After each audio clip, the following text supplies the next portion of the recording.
बेंगलोर से। राधे राधे। राधे राधे महाराज जी। महाराज जी, किसी संत या गुरु के समीप अगर हृदय में डर का आभास हो तो इसका क्या अर्थ? बहुत अच्छा है, बहुत अच्छा है। जो गुरु और संत से डरते हैं वो अभय हो जाते हैं, वो माया से फिर नहीं डरते। जो संत और गुरु से नहीं डरते उनसे अपराध बनता है, फिर वो माया से भयभीत हो जाते हैं। अभय होए जो तुम्हें डेराई, यही डर ही डर पे हरिवंशी जिनो भ्रमय गुण सलिल पर, जी नामन मंगल लोक सुहरिपद भजन। अपने साहब से डरना चाहिए, अपने गुरुदेव से डर लगे, कहीं हमसे कोई ऐसा अपराध न बन जाए कि हम गुरुदेव के सामने जाने लायक न रहे, कहीं हमसे कोई गलती न बन जाए, तो डर होना चाहिए, गुरुदेव का डर होना चाहिए। हम संसार में कभी कहीं भयभीत नहीं हुए, लेकिन अपने गुरुदेव से डरते हैं।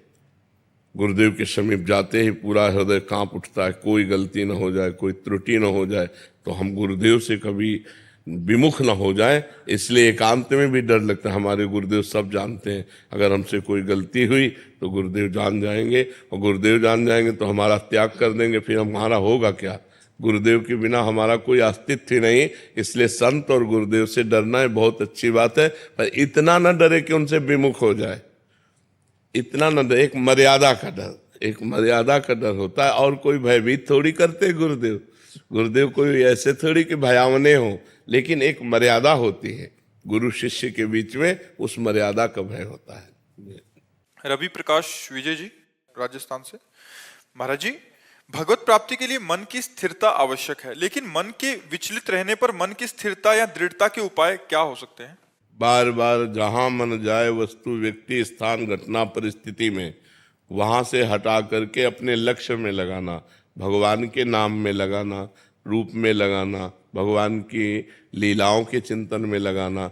या दूसरा, जहां जहां मन जाए हर वस्तु व्यक्ति स्थान घटना में भगवान को देखना कि ये वस्तु में भगवान है। जब सृष्टि नहीं थी तब भगवान ही थे, जब सृष्टि नहीं रहेगी तो भगवान ही रहेंगे, तो बीच में क्या है? भगवान ही तो है।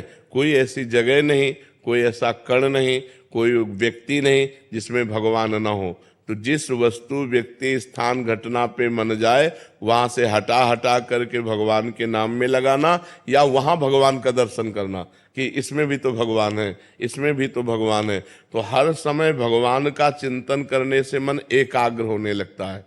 ये अभ्यास करत करत अभ्यास के जड़मत होत सुजान, रस्सी आवत जात ही सिल पर होत निशान। तो जब हम बार बार अभ्यास करेंगे, अतिशय रगड़ करे जो कोई, तो अनल प्रगट चंदन ते होई। चंदन से आग पैदा हो जाए यदि अतिशय रगड़ की जाए। तो जब हमारी जबान में बार बार रगड़ होगी राधा राधा राधा, या जो नाम प्रिय हो, और बार बार मन हटाकर राधा राधा राधा, तो हमारा मन एकाग्र होने लगेगा। जहां मन एकाग्र हुआ और भगवदानंद मिला, बस यम लब्ध्वा चापरम लाभम नामन्यते अधिकम। इससे अधिक कोई लाभ नहीं है। जिस समय भगवदानंद की अनुभूति होती है उस समय फिर मन कहीं जाता ही नहीं। ब्रह्मादिक के भोग सब, स्वर्गलोक मर्त्यलोक की तो बात जाने दो, ब्रह्मलोक के भी भोग विष के समान लगते हैं जिसको भगवदानंद की अनुभूति होती है। ब्रह्मादिक के भोग सब विषम लागत ताय, नारायण ब्रज चंद की लगन लगी है जाए। इसलिए खूब नाम जप करो, बार बार मन को हटा हटा करके नाम में लगाओ, तो इस अभ्यास से धीरे धीरे वश में हो जाएगा। मोहित सेठी जी, गुरुग्राम से। राधे राधे महाराज जी। श्री हरिवंश महाराज जी, पहले 25 वर्षों तक आर्थिक कठिनाइयों के कारण मैंने पढ़ाई और अब ऑफिस के काम को ही श्रेष्ठ कर्म मानकर अब तक जीवन बीता, बस इस आशा में कि परिवार को संभालूं। लेकिन जब से आपको गुरु स्वीकार किया तब से समझ आया कि जीवन का एकमात्र लक्ष्य भगवान को पूर्ण रूप से समर्पित होना है। महाराज जी, अब इस ओहदे पर पहुंच चुका हूं कि जहां रोज 13-14 घंटे काम करना पड़ता है और साथ में नाम जप में महाराज जी बहुत कठिनता आ रही है। केवल 1 ही घंटा दिन में दे सकता हूँ नाम को। महाराज जी, अभी मन में पीड़ा होती है, चिंता होती है, डर भी होता है। लेकिन 14 घंटा हर समय आप बोलते तो नहीं रहते ना, क्रियाएं भले कर सकते थे, कोई भी क्रिया, और उसमें भी हमें मिनट सेकंड का तो समय मिलता है ना।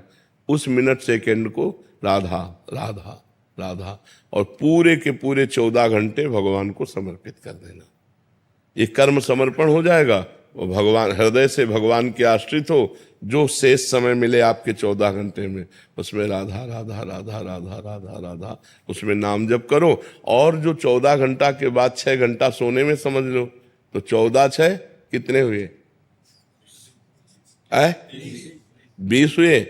तो 4 घंटे तो अभी बचे, वो 4 घंटे कहाँ दोगे? महाराज जी क्या होता है कि जैसे 13-14 घंटे काम कर रहे हैं रेगुलर, उसके बाद भी क्योंकि आदत ऐसी पड़ी हुई है कि उसी के बारे में सोचते रहते हैं कि उसको कैसे। नहीं, गलत बात, इसी को सुधारो। वो स्थायी चीज नहीं है। मरोगे तो ना ऑफिस जाएगी और ना ये सब कार्य जाएंगे तुम्हारे। एक कर्तव्य पूजा है, हम 14 घंटे समय उसको दें। हम नहीं कहते कि आप 14 घंटे समय मत दो, 14 घंटा समय दिया, इसके बाद कार्य प्रणाली की स्टाफ। अब हम दूसरा अपने जीवन को पारलौकिक उन्नति के लिए अब हम थोड़ा सत्संग सुनते हैं, थोड़ा शास्त्र स्वाध्याय करते हैं। 1 घंटा ले लो उसका मार्जन करने का, हमारे द्वारा उसमें से क्या गलती हुई, क्या उन्नति के लिए हमें करना चाहिए, उस पर विचार कर लो। तो 3 घंटे फिर भी बचते हैं, तो 3 घंटे भजन करो, शास्त्र स्वाध्याय, ठाकुर सेवा, नाम जप। 3 घंटे भागवतिक करो, 14 घंटे संसारिक करो, 1 घंटे दोनों कार्यों के चिंतन का करो, 6 घंटे सो जाओ। पूरा विभाग हो गया 24 घंटे का। ईमानदारी से यदि करो तो भजन के लिए सबको टाइम है, और बेईमानी करो तो किसी को टाइम नहीं है। बोले हम तो गृहस्थ हैं, बस एक शब्द में मारा कि पूरा का पूरा जीवन बर्बाद कर दिया। अरे गृहस्थ हो तो क्या हर समय तुम काम में लगे रहते हो? 12 घंटे 14 घंटे काम करने के बाद 6 घंटे सोने के बाद 4 घंटे बचे, हम 2 घंटे छोड़ देते हैं। 1 घंटा भोजन, 1 घंटा मनोरंजन, तो 2 घंटे भजन करो। 120 मिनट अगर भजन करोगे तो तुम्हें आनंद की प्राप्ति होने लगेगी। ये बेईमानी ना की जाए, मनोरंजन में, संसार के इस कार्यों में ही केवल जीवन नष्ट कर देने से जीवन का लाभ नहीं। जीवन का लाभ उस दिन की याद करो जिस दिन तुम मरोगे।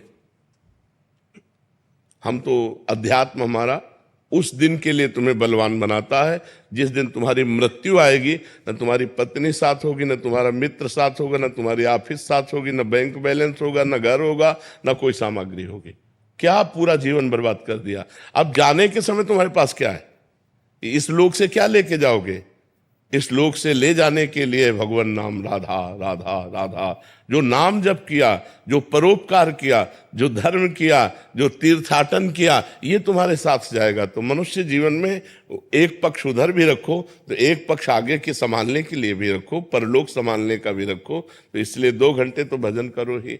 और 1 से 1.5 घंटा तो हो जाता है रोज का। जी हाँ, बिल्कुल ठीक है। और बीच बीच में नाम जप करते रहो, और शेष जो भी समय आपका वो भगवान को अर्पित करते रहो। ये कर्म समर्पण और भगवत स्मरण के प्रभाव से निश्चित भगवान की कृपा प्राप्त होती है। शीतल सिंह जी लखनऊ से। जी राधे राधे महाराज जी। महाराज जी, मुझे प्रभु पर इतनी आस्था नहीं थी पहले। मेरे साथ कुछ हुआ, ऐसा हुआ कि फिर अभी आपकी अनुभूति होने के बाद मेरा नाम स्मरण और ईश्वर की ओर आस्था प्रबल हो गई है। अब हर समय नाम जप और प्रभु स्मरण होता है महाराज जी, प्रयास करती हूँ। परंतु प्रभु जी, मेरा मोह अब मेरे घर वालों से, रिश्तेदारों से खत्म सा होता जा रहा है। क्या मैं अपने घर वालों के प्रति अन्याय कर रही हूँ? नहीं, मोह खत्म हो जाए लेकिन भगवत भाव करना चाहिए। सब में भगवान विराजमान है, और जिसका जिसके प्रति जो कर्तव्य है उसका पालन करे। पति को पति की तरह प्यार करे, पुत्र को पुत्र की तरह प्यार करे, रिश्ते नातेदारों को धर्म मर्यादा से प्यार करे। सब में भगवान है लेकिन मोह किसी से नहीं। यही तो उत्तम बात है, यही तो भजन का फल है कि हम सबसे प्यार करें, सबको सम्मान दें, सब धर्म पूर्वक सबके साथ व्यवहार करें, लेकिन मोह हमारा किसी से नहीं। जी, अब ऐसा होता है कि कुछ भी करने से पहले मन से 2 आवाजें निकलती हैं, लगता है ये मैंने गलत किया या ये सही किया। कुछ इसमें मतलब हमेशा उलझन सी। नहीं, उलझन मत रखो, नाम जप करते रहो, शास्त्र विरुद्ध आचरण मत करो। गंदी बातों को सब कोई जानता है, उनको मत करो।